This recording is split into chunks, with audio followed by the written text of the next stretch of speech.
So in this presentation, I'm going to talk about my PhD research. And I will start with the topic. So I believe it was a really exciting research for the specific reasons that we came up, my professor and me, we came up with a completely new topic in AI, at least according to our literature review at that point of time. And we kind of came up with a new concept, and the concept is called criticality. There is something like this which exists in nuclear physics, the idea of criticality, the concept, but in AI, at least according to our literature review, it was not present at that time.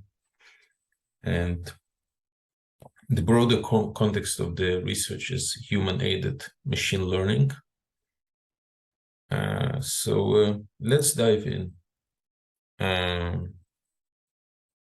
So first of all, in order to illustrate the idea of criticality, I want to mention 3 types of decision-making situations that any person can face in his life. So the first example is the choice of dinner. So here the question is, what would I like to have for dinner tonight? Do I want to have pizza? Do I want to have pasta or fish or whatever? The second example would be medium-sized financial investment. If I have a certain amount of money, which is intermediate, let's say 10,000 shekel, and I want to make a financial investment, where exactly to invest this money. And the third example would be the choice of the spouse. Here we can see, obviously, that the examples were constructed in such a way that we have 3 here. Each decision has a different magnitude of impact. So obviously, in the first example, the first decision, the impact will be very low. What I choose for dinner, finally, it has a very, very local impact, and probably already tomorrow I will have forgotten about what I had for dinner yesterday. Then the second decision, because of the medium size, it's not a very large sum, so we can also say that the magnitude of the impact of this decision will be medium or intermediate. And in the third decision, probably it will be like a very, very significant decision. Obviously, it's in the life of a person, the choice of the spouse is one of the most significant and one of the most important decisions that a person faces, and it will have a tremendous impact on the person's life, basically on a daily basis, obviously, who a person decides to marry. So now we can come to define the idea of criticality. First, I want to give a very general definitions where we're talking about, in general, decisions in life. And here we can say that criticality is the level of impact of a decision on the outcome. So it's the answer to the question, how will this, or how much will this decision influence my life, the world in general, and so on. Now, if we're talking about AI, and this is finally our goal is to apply criticality to AI, then we'll need to talk about subdomains of AI, where we're talking about we're facing decision-making agents, and usually these types of problems are modeled as an MDP, Markov decision process. In this context, we can say that the criticality is the influence of the choice of action on the total reward. Or more intuitively, the criticality of a state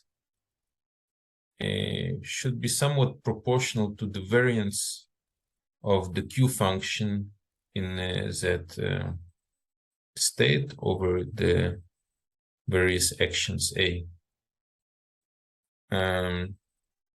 So now if we want to use criticality AI, we need to work with a criticality function. What is a criticality function? It is a function that assigns criticality value to each state of the environment.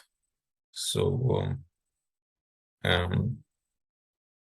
the criticality of a state is always a value between 0 and 1, where 0 corresponds to very low criticality and 1 to very high criticality, obviously. And now if we ask ourselves, how do we construct the criticality functions, there are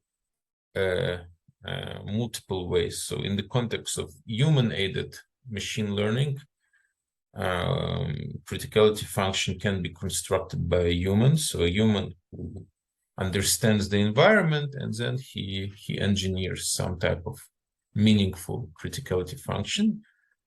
And now another option is that it can also be learned by the agent itself while the agent is acting in the environment or interacting with the environment. He can there are methods, or we can explore and think about methods how to iteratively construct and improve a criticality function.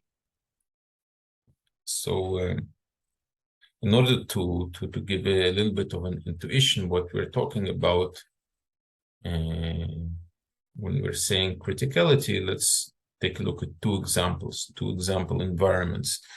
The first example would be like driving scenarios for autonomous cars.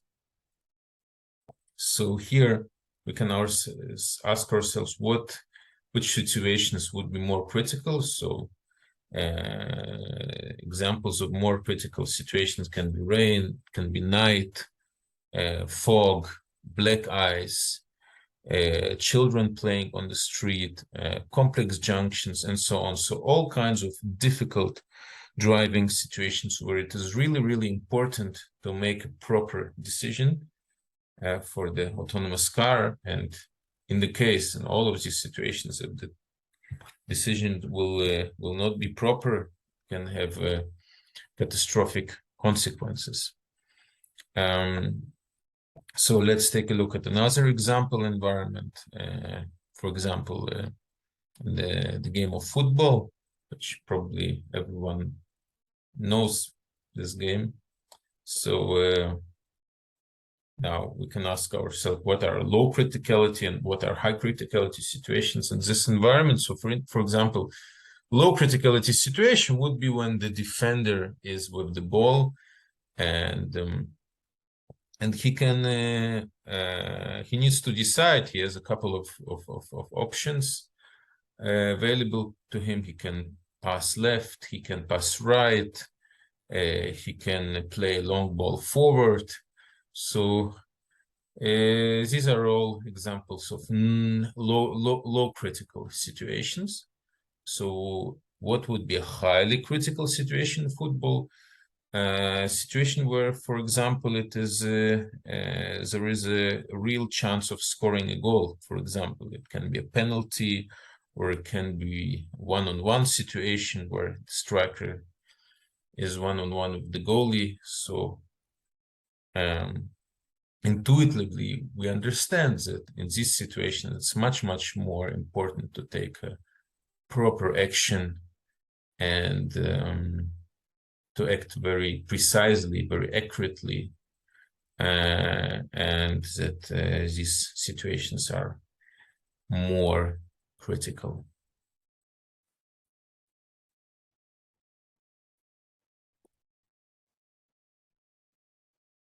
So now I would like to talk about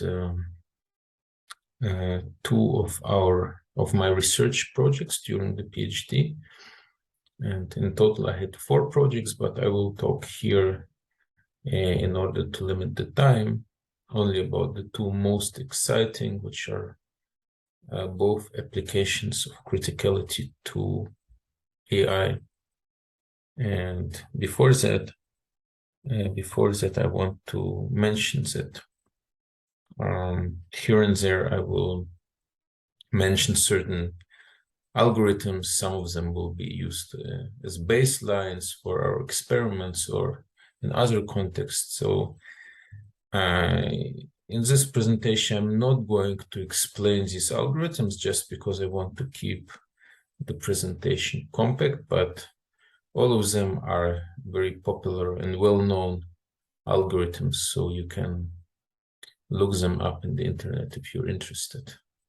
Okay, so I want to start with the first project, the first application of criticality to AI. It's called the criticality-based varying step number algorithm, or in short, CVS. Okay, so this algorithm operates in the domain of n-step learning algorithms in reinforcement learning. So I just want to mention that both of the applications that I will mention will be related to reinforcement learning. So if we're talking about n-step learning algorithms in RL, and here you can see the formula for the n-step update, the main challenge of these algorithms is the choice of the proper step number. And here is the reason why, because there exists bias variance trade-off for the update of the Q function. So here is, in this part, we see the update of the Q function. Okay, so what does this trade-off say? That if the step number is low, then this update will have a large bias, and if step number is high, it will have a large variance. So according to this, it's the challenge to choose a good step number so that both the bias and the variance will not be too large.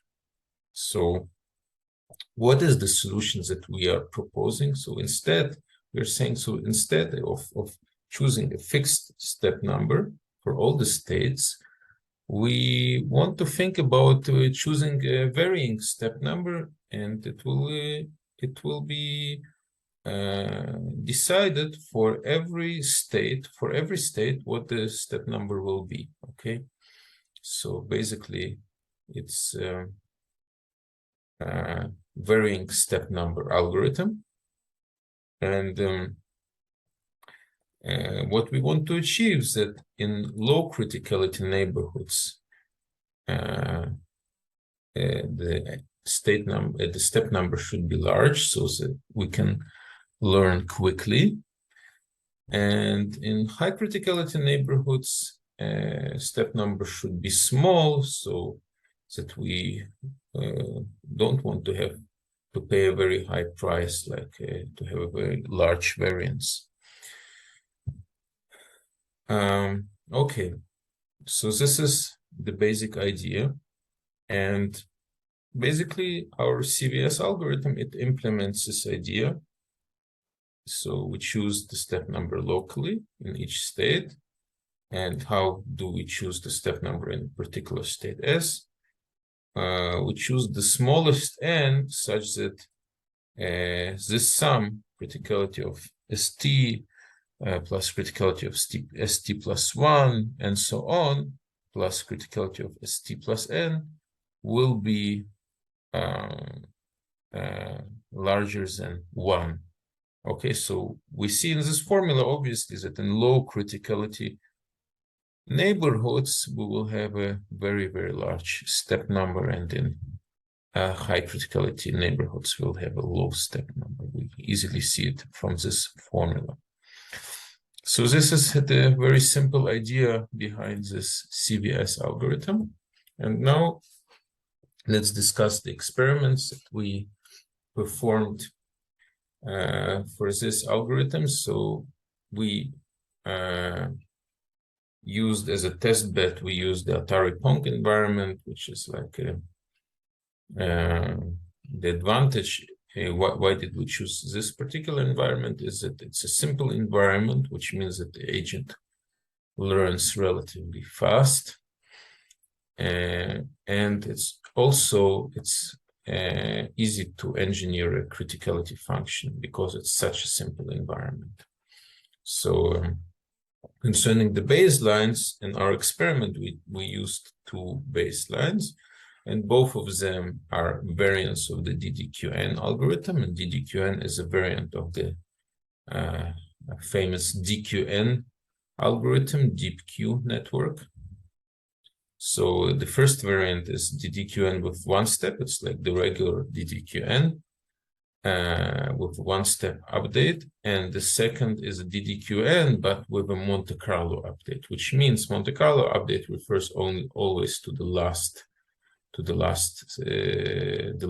state, the terminal state. So we basically wanted to see how our algorithm compares to the two very obvious choices. You can say extreme choices on the step number, which is on the one hand step number 1, on the other hand it's like maximal step number, it's the terminal state. Okay, and also we tested our algorithm with two variants of the criticality function, which is the first variant. It was constructed by a human, and it was a really simple criticality function, which says that in a state where the ball is moving towards the agent, criticality is 1, and in any state where the ball is moving away from the agent, the criticality is 0. So a really simple criticality function. We also performed a few experiments with more complex human engineered criticality functions, but we don't want to put too much here in this presentation. So the other variant of the criticality function is one which was obtained from the environment. So it was not engineered by a human. And how was it obtained from the environment? Basically by scaling the variance of the Q function with respect to the action. Okay, so we scaled this variance in a way so that we obtain values between 0 and 1. Okay, so now let's look at the experiments. Here we see in this plot, we see 4 learning curves. So in the x-axis, we see the episode, and the y-axis, we see the total score of the agent. And let's take a look at the curves. So the blue curve is the DQN with one step update. Orange curve is DDQN with Monte Carlo update, and the two other curves are the two variants of our CBS algorithm. So what we see here is that both variants of our algorithm actually outperform both of the baselines, which is quite nice.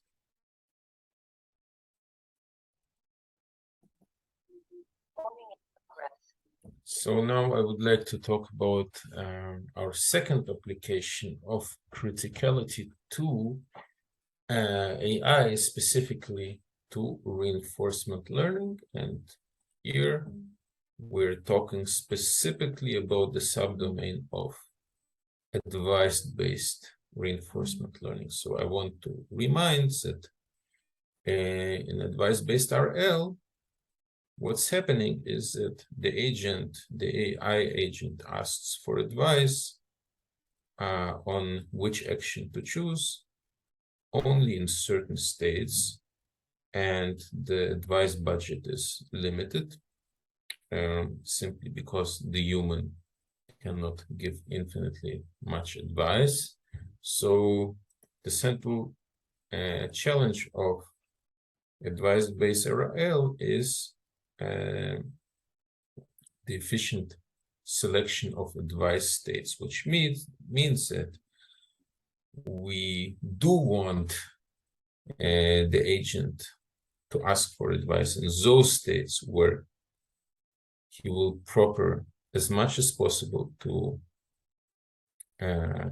from taking the proper action and from the advice, and we do not want to ask him for advice in those states where he will not profit from it, or where the profit will be only very marginal.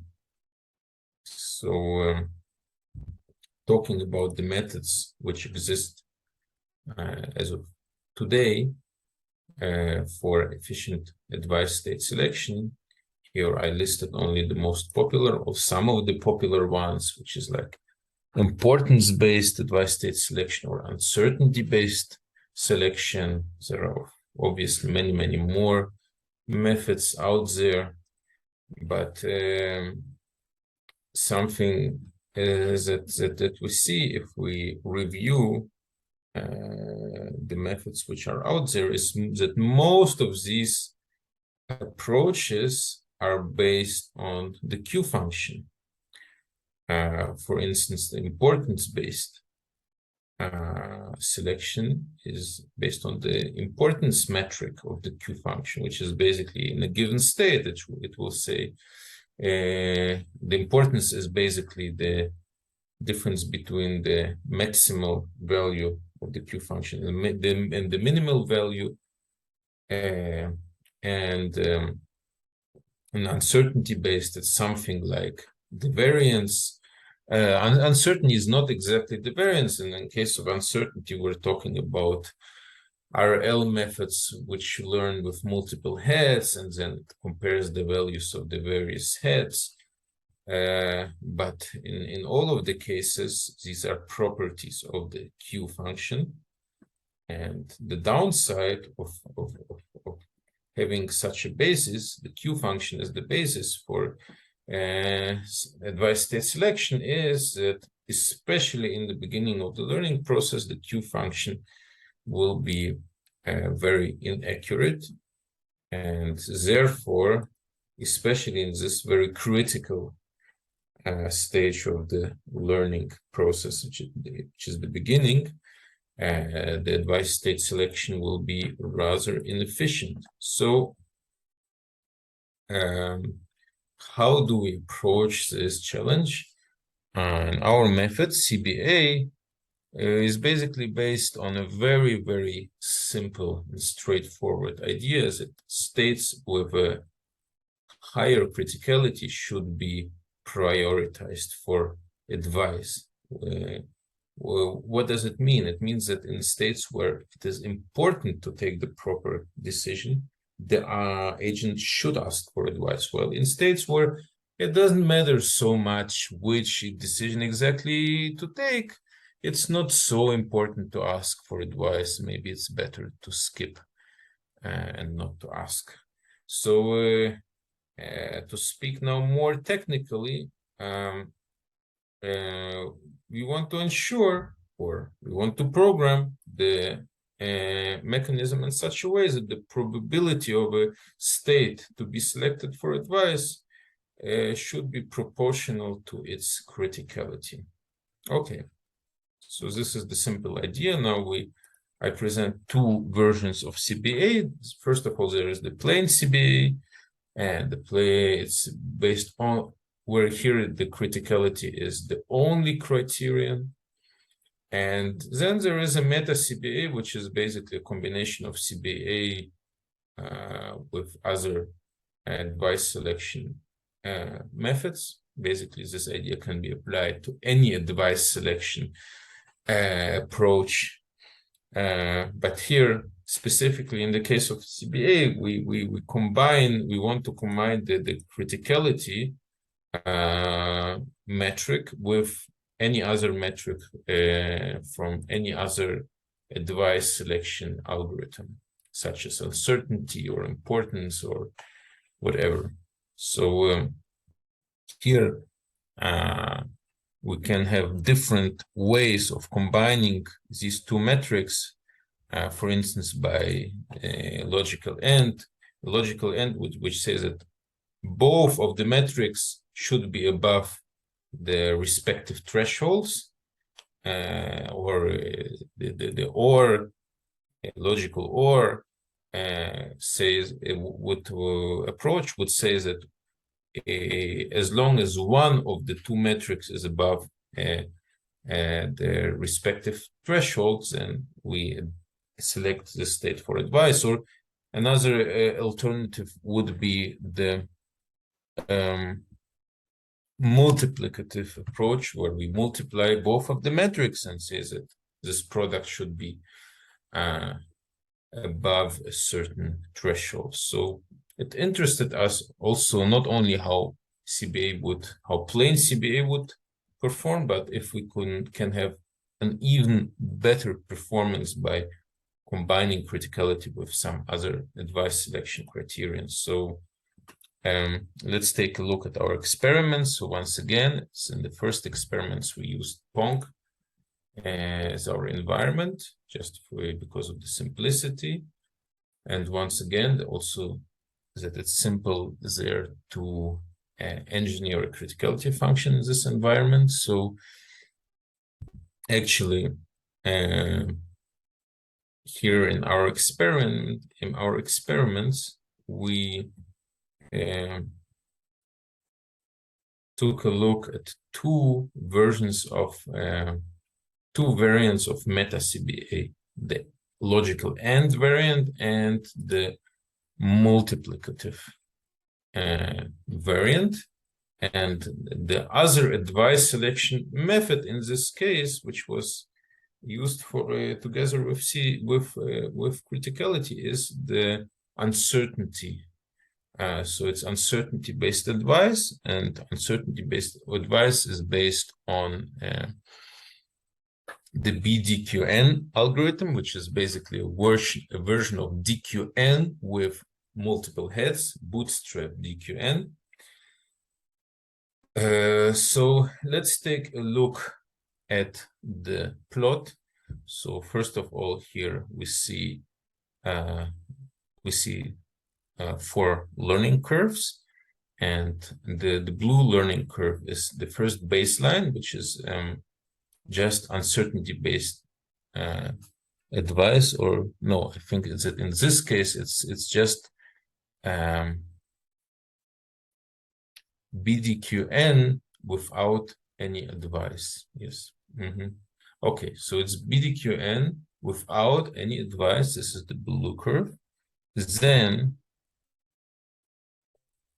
the green curve is BTQN with uncertainty-based advice, and the orange and the red curve are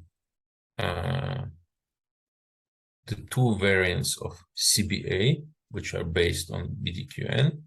And so what we see here very nicely in the graph is that at least the second version of CBA, which is, I think, the multiplicative variant, it clearly outperforms